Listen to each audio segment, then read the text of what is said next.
สบายดีเด้อทุกคนวันนี้สิพาทุกคนมาอัปเดตมะคุงอายุ3 เดือนเนาะนี่มะคุง3 เดือนปลูกประมาณ100 กว่าต้นนี่แหละเนาะสบายดีทุกคนสบายดีพี่น้องที่ฮักเกษตรทุกคนเนาะตอนนี้พี่น้องอยู่ในช่องฮักเกษตรกับบาวงสปปลาวเนาะวันนี้วงจะพาทุกคนมาอัปเดตมะคุงอายุ3 เดือนเนาะ3 เดือนกว่าๆแล้วหลังจากที่ปลูกไปเนาะ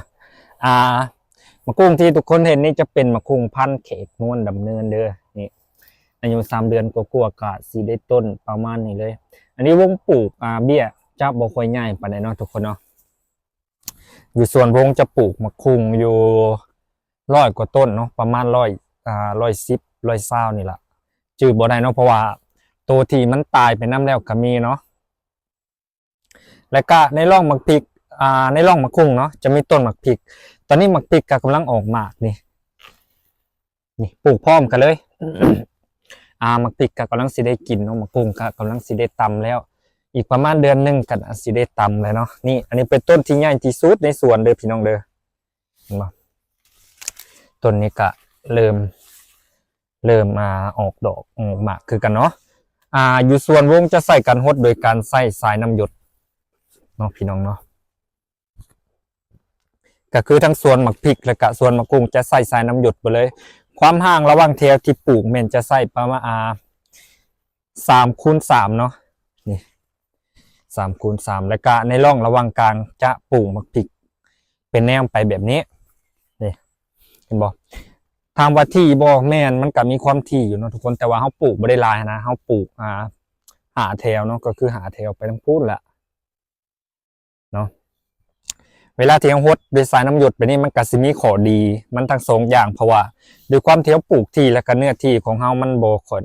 ห่างปานใดเนาะเวลาที่หดหมักพริกเนาะต้นมะคุงเรามันใหญ่แล้วห่างมันก็จะสามารถเขาเรียกว่า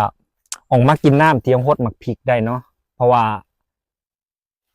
เราใส่ระบบน้ำหยดในการหดนะการปลูกที่แบบนี้มันก็จะมีข้อดีแบบนี้แหละเห็นบ่ถ้าเราหดหมักพริกเห็นบ่มันจะมีระยะห่างที่แบบบ่ห่างกันหลายนะมันก็จะสามารถออกมากินน้ำจากการโหดหมักพริกได้นะทุกคนเนาะอันนี้เป็นหมักคุงพันธุ์แขกนวลดำเนินต้นเตี้ยหมากดกพันธุ์แขกนวลดำเนินนี่จ้านิยมเอาไปตำเนาะพี่น้องนี่กำลังออกดอกเนาะบางต้นก็ได้คัดแยกเนาะได้แยกเพศแล้วอันนี้เป็นเพศกระเทยเนาะตัวนี้ก็ได้แยกเพศบางต้นกับบริแยกกับซิมีหมากป้อมน้ำเนาะเลยปลูกคู่ไปตัวนี้กะสิได้จำเป็นต้องเอาออกแล้วอันนี้จะเป็นเพศผู้เนาะนี่จะเป็นกระเทยเด้อเห็นบ่หมากยาวยาวนี่มันเป็นคู่เป็นนี่กะสิได้ฮักถิ่นเนาะพี่น้องเนาะโอ้ตอนนี้หมากพริกกำลังเริ่มออกดอกเลยเนาะนี่เรื่อยๆเนาะต้นใหญ่ประมาณนี้อายุ3 เดือนกว่าเนาะพี่น้อง